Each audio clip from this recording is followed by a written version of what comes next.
Hey, what's up guys? Welcome to this unboxing of the new game from Stonemaier Games. It's called Red Rising. It's based on a book series. I think the author was Pierce Brown. So this is the collector's edition. And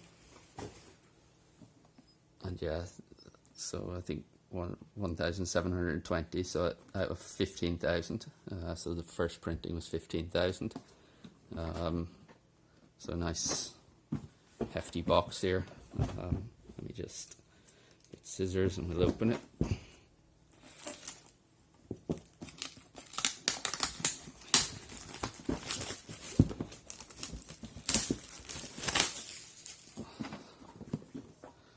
And so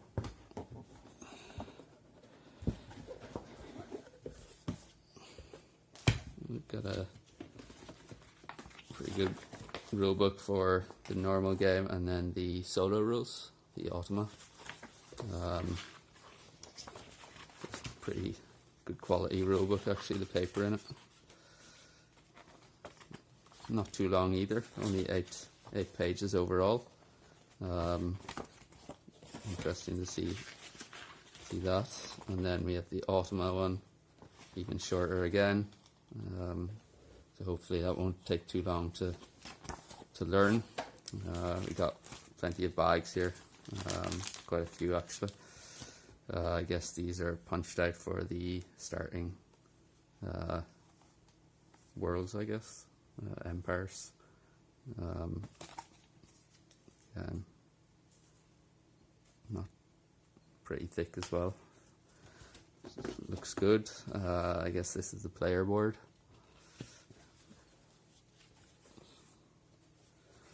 Again, yep. So Jupiter, Mars, Luna, the Institute. You got the fleet track there, the Institute. So yeah, that's the player board, and then we have the insert, score sheet, double-sided as well. I guess that's the die for the Automa. These are the card holders, it looks like. We have, I think, 5 or 6 of these. There's that. We'll check those out when we open the cards up. Helium. Pretty.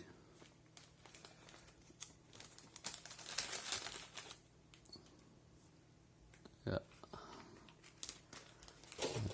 We got the token here, the premium tokens.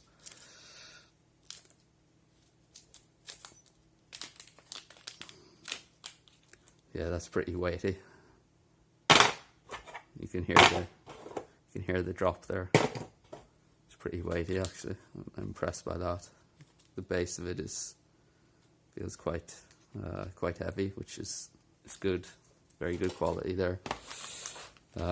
Yeah, these are also pretty weighty, the cubes. One of these.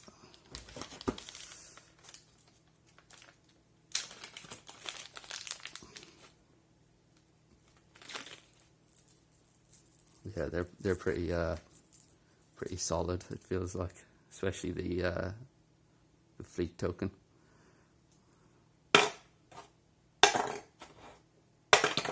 Yeah, they're nice and heavy there. So they're pretty good quality as well. I guess this is the Automa deck here. Let me see if I can just open these.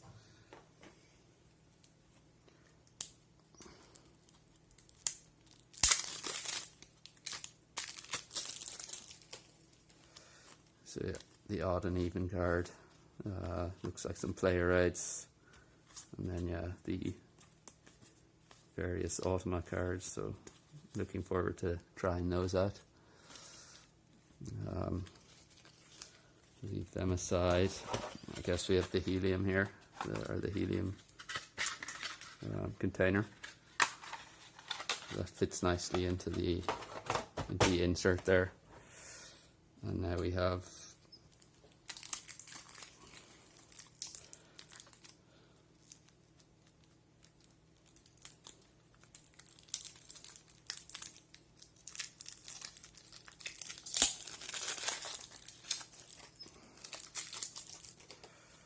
all the different color cards. So they're actually very thick, very good quality cards. Definitely noticeable versus some other games.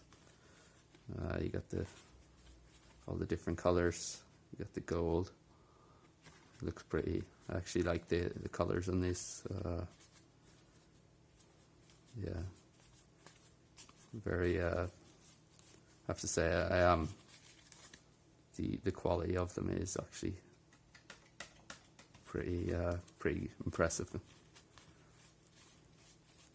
And then I guess yeah, player aid cards here, and then the other in-game cards, and so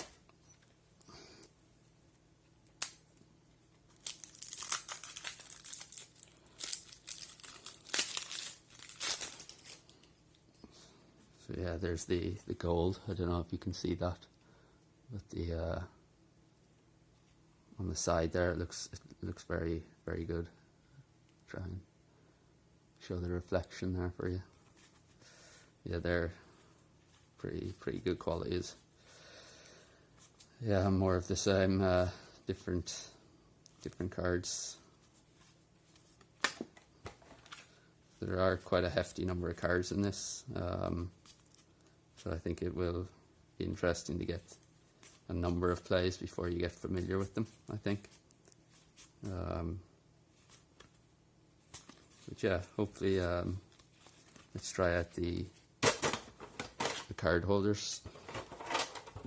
I guess that goes like that, and then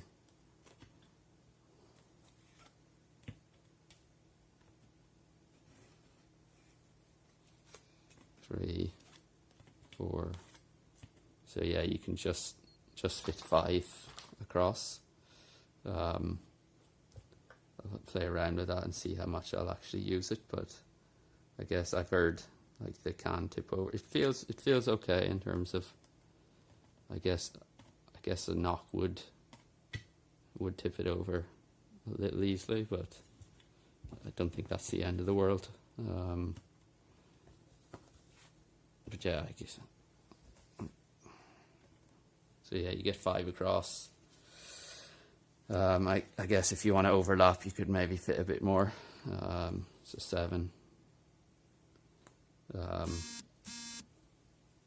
Yeah, that's gonna do it for this opening. I'll hopefully be able to get a playthrough of this on the channel pretty soon. Yeah, hope you enjoyed this. Let me know in the comments what you think, if you've got this, or if you're waiting to get the standard edition. But otherwise, yeah, thanks for joining. Hope you can join again next time. Welcome to the playthrough of Red Rising. Today we're going to be playing against the Automa. We've gone ahead and set up the board. They're going to be the purple, I'll be the green. They have their starting 2 cards. We're going to let them take the first turn. We have 1, 2, 3, 4, 5. So we have 5 even at the start, which means this should be changed to even. And I think that's everything for setup. Our starting hand is Nero, Darrow, Trig, Holo Host, and Administrator. And today we're going to be playing with the House of Diana. And I think that's everything now. So we can go on with the first turn, which goes to the Automa. And they're going to deploy to A, gain from Luna, and banish the top card. And they're going to deploy to A again, gain from Jupiter, and they don't get that bonus. So now it's on to our turn. And I think here I'm going to deploy Darrow to Mars, so gain any other non-gold from this location. So we can gain any of these. So we have Nani, Diplomat, Timony, and Quicksilver. And I think here I'm going to gain Quicksilver. So we put them back in the same order. and we have to banish Darrow because we did not deploy him on a gold, so we'll banish him, and then we can take, I think I will take Verga, which gives us one move on the fleet track. And then we go back to the Automa. They go deploy to C, take from Mars, and they get one helium for that. And then they deploy to A, take from Mars as well, and they don't get any benefits, so it's back to us. And I think here I'm going to deploy Verga to Jupiter, which advances me twice on the fleet track, and then the Automa once. I'm going to gain from Luna, which gets me the Sovereign token, and because of Diana's special rule, we get to place one influence on the Institute as well. And that's all for this turn. And then the Automa deploys to Mars, gains from Mars, and gets one helium.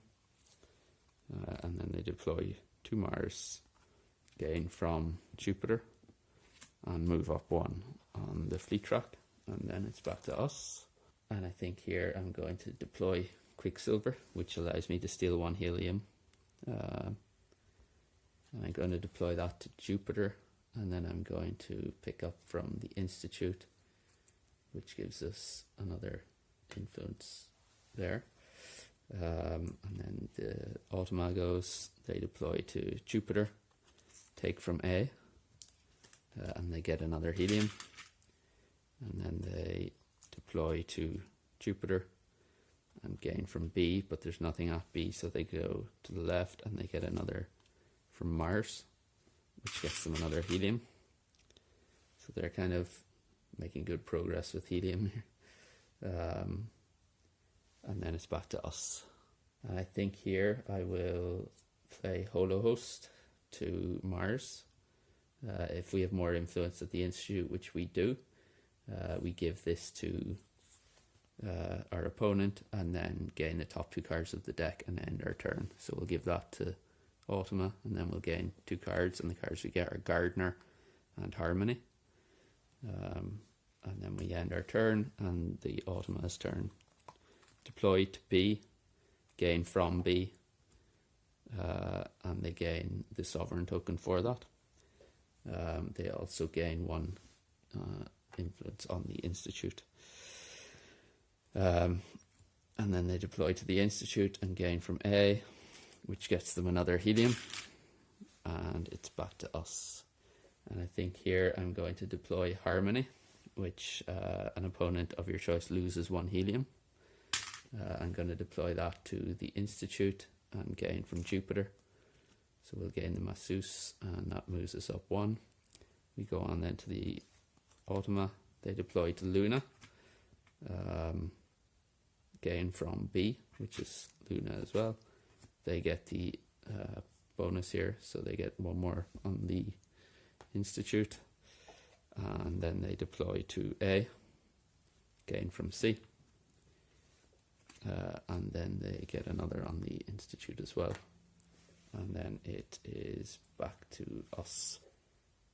And I think here I'm going to deploy the Masseuse onto Mars, which moves the top card of another location to the top of a different location, gain the original location bonus for that card. So I'll move Morningstar over to Luna. That gains us one on the fleet track, and then I can pick up Morningstar from Luna as well, which gains us the Sovereign token, and because we have Diana, we can place one influence on the Institute. And then it's back to the Automa. They deploy to the Institute, gain from C, which is the Institute, and they get to put one more influence there. They deploy to Luna and gain from A, which is the Masseuse, and they get one more helium. And then it is back to our turn. And I think here I will deploy Trig to Jupiter, so we can move a grey or yellow from any location to under this card, and I may gain that card. So there's a grey here. It's holiday. Move an orange or blue from any location to directly under this card. You may gain that card. If you do, end your turn. And then the end game ability is you may treat this card as if it is any one other colour in addition to grey. So I think I will not gain that card. So we put them back. So we don't end our turn. I'm going to pick up Rangar, which gives us the sovereign token, which we already have. So we get to place one on the Institute, and that's our turn. We go on then to the Automa, deploy to D, take from the Institute, and they get another influence there.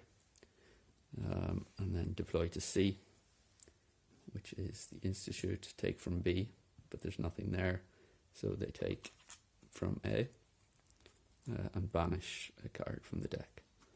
And then it's back over to us. And I think here I'm going to deploy Rangar, so we can banish the top card of another location. So I'm going to deploy him onto Mars. So we'll banish Bridge, which is a grey. So we can place one influence on the Institute. And then I'm going to gain...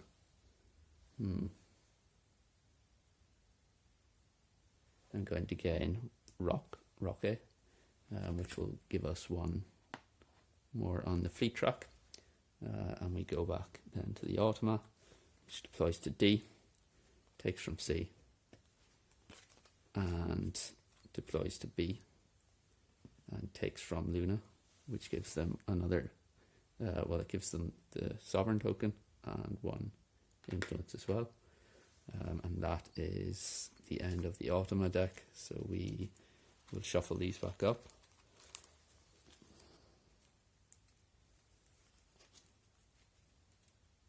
And we take out 1, 2, 3, 4. And that's all set for the next turn, so it's back over to us. And I think here I'm going to deploy the Administrator on the Institute, reveal the top 2 cards of the deck and place them under this card in any order. So we get Pulse Fist Engineer and Online Gambler. And I think I will place them like this. And then I think I will gain Rangar, which gives me a helium. And we go back to the Automa, and they get deployed to C. Pick up from Mars, but there's nothing there. They go to Jupiter, which gains them 1. And then they deploy to B, gain from Jupiter, and get another. And then it's back over to us. Here I'm going to deploy Rangar again. So banish the top card of another location if it is a gold or grey. I will banish Ugly Dan. It is a grey, so we get to place 1 influence in the Institute. And then I'm going to pick up Scyther. And that gets us the token and another influence on the Institute. So we have 1, 2, 3, 4, 5, 6, 7. So we've hit one of the conditions. So as a reminder, whenever the game ends, when all 3 of these conditions are met by any player, or any 2 conditions are met by the same player. So 7 plus helium, 7 plus Institute, or influence on the Institute, and 7 plus on the fleet track. So if we move up 1 more space on the fleet track, we will trigger the end game. So yeah, that's hopefully we might be able to get that next turn. So they deploy to D, take from the Institute, and get to put another one on there. So they now have 1, 2, 3, 4, 5, 6, 7 as well. So yeah, and then deploy to C, take from B. There's nothing there, so they go there, nothing. They go there, and then banish the top card. And then it's back over to us. I think here, so if we move up 1 more, we will trigger the end game and there'll be no more turns because we are the second player. So at that stage we would have the same number of turns. So I think what I'm going to do is deploy this to Mars, pick up from Jupiter, which is Ranger. Sorry, the deployability here is if deployed directly on top of a violet or pink, but there is no violets or pinks. So we'll deploy that, pick up from Jupiter, moves us to 7. So that triggers the end game. And I think we can go on to final scoring then. So we take this out. This is just an Ultima scoring card. So we sort the Ultima's cards from odd to even. So we go 12, 10, 10, odd, even, odd, odd.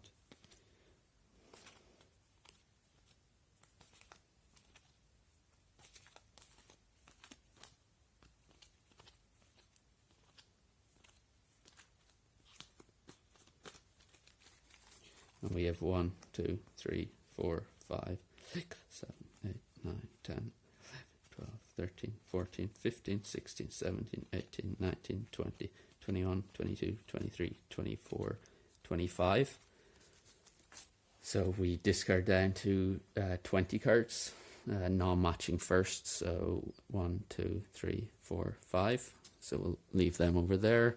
And then they get 70 points straight away. So that's their base score is 70. So 70, and then we count up the points per matching card and points per non-matching card. So they have 1, 2, 3, 4, 5. So 5 non-matching, that's 15 points. So it's 3 points per non-matching. So 15 plus 1, 2, 3, 4, 5, 6, 7, 8, 9, 10, 11, 12, 13, 14, 15. And they get 6 points per matching card. So that's 90.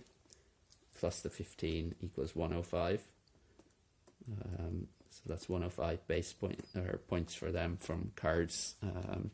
And then we go on then to the fleet track. So they have 10 and we have 28. 10 and 28. They have 1, 2, 3, 4. That's 12 helium. 12 points from helium, and we have 6. We have the sovereign token, so that's 10 for us and 0 for them. And then they have 1, 2, 3, 4, 5, 6, 7. And we have 1, 2, 3, 4, 5, 6, 7. So we both score 4. So 28 points each for that. 28 and 28.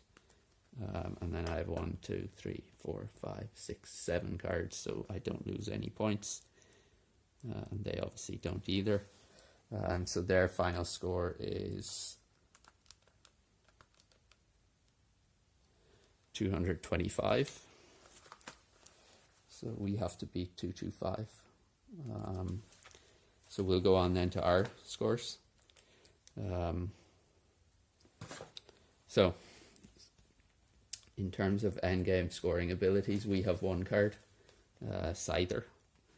So when we may treat this card as having the same name as any specific character, and I think I'm going to choose one of the names for Morningstar, so Orion we'll choose.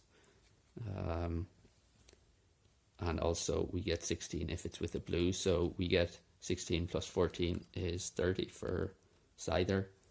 We get 35 for Morningstar. We get 20 for Ragnar. It is with an orange. It is not with Sephi. So we get 30 for that. Then we have Rock A here. We get 20 and then 5 if it's with the blue, so we get 25. We have Antonia, which is 15 plus 15 if with the Jackal or 2 other goals. And it is with 2 other goals, so we get 30. Then we have Nero, we get 25 and then 10 if we have the Sovereign token, which we do. -5 each for Cassius. We don't have Cassius, Camus and Octavia. We don't have any of those either. So we get 25 plus 10 is 30. And then we have Romulus, so we get 25 and then 15 if we have the sovereign token, which we do. So we get 40. And then we have to subtract 25 if with Roque or Octavia or without a blue. Well, it is with a blue, so I'm not sure whether we have to still subtract it because it's with Roque. -25 if with Roque or Octavia or without a blue. I don't think that would apply then because we do have a blue. So then if we total all of them up, we have 30 for Ragnar, plus 25 and 15 is 40, plus 25 and 10 is 35, plus 15 and 15 is 30, plus 25 for Roque, plus 30 for Scyther, plus 35 for Morningstar. That gives us 225 in total. Our grand total then is 225 plus 28 plus 6 plus 10 plus 28, and we get to 297. So we ended up winning by quite a margin. So 297 versus 225. And so if we were playing on level 2, so we ended up winning. Obviously it would change if we were playing on a higher level. I'm not sure how we would ever beat level 6, although maybe that would have happened there. I'll have to go back and check. But yeah, that's a playthrough of Red Rising. I think yeah, that's in terms of a review. I really like this game. The automa I think is really elegant. It's the first time I've used an automa from Stonemaier Games. I think it's really quick and easy to operate. It's easy to understand the automa cards. So I like that a lot. The game itself, it's quick to set up. It's very quick to reset, and yeah, the actual game length is really reasonable as well. So like I really enjoy that. In terms of the hand management aspect, I'm a big fan of hand management games. So I absolutely love that aspect of this game, and the potential to create combos. Like you can see how some of these cards comboed with each other. The orange being able to be used as any name, which comboed well with Morningstar, and then Roque because he looks for an extra blue as well. So I like that. And yeah, the scoring system as well. I showed it earlier. Just having all these options, different options, you can really tailor the difficulty to however hard or easy you want. So that's the automa difficulty. In terms of the components, the house tiles, like really impressed with them. Really good quality, really thick. They don't bend at all, so I think that's really good. The cubes, like I said in the unboxing, they're really weighty. Yeah, they have a really good feel to them. So I think they're really good. Same with the sovereign token. That's very weighty as well. It feels really good to hold in the hand. The board, yeah, it's fine. I think if there was one thing I would like, it's kind of maybe some rails, just to keep cars from moving and getting twisted or whatever. It might make them easier to pick up as well. And then, yeah, the cards themselves, I've really impressed with them. They're really good size, really easy to read everything on them, really good quality. The artwork on them, I haven't read the books, so I didn't come into this game with like a preconceived notion of what the artwork, quote, should look like. So I actually like the artwork in this. The colors I like. The artwork I think stands out. And yeah, I like that aspect of it as well. So yeah, that's everything. I think that's going to wrap it up for today. Let me know in the comments if you're thinking of getting this, or if you've got it already, or what your thoughts are in terms of the gameplay, if you've played it online. And yeah, that's going to wrap it up for today. Thanks for joining. Hopefully you can join again next time. Thank you.